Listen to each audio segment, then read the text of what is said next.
Comment l'Empire ottoman a disparu?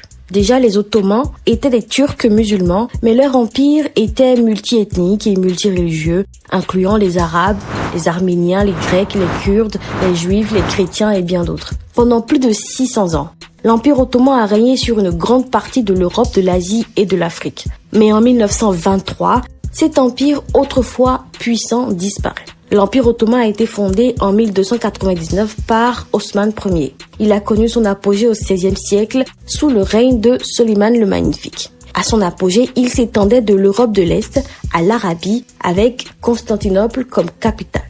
Mais à partir du XIXe siècle, l'Empire commence à s'affaiblir. Pourquoi? Eh bien d'abord à cause des défaites militaires comme face à la Russie et l'Autriche. Ensuite, les révoltes dans les Balkans et la Grèce. Enfin, la montée des puissances européennes comme la France et la Grande-Bretagne qui convoitent ces territoires. Pendant la Première Guerre mondiale, l'Empire ottoman s'allie avec l'Allemagne et l'Autriche-Hongrie et finit par perdre.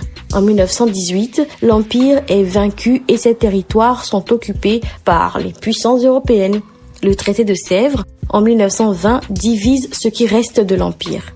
En 1923, Mustafa Kemal, un leader et politique, mène un mouvement de libération.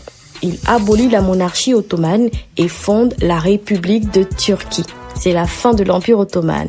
La capitale n'est plus Istanbul, mais Ankara. La disparition de l'Empire ottoman marque la fin d'une ère, mais son héritage est toujours visible dans l'architecture, la culture et l'histoire de nombreux pays.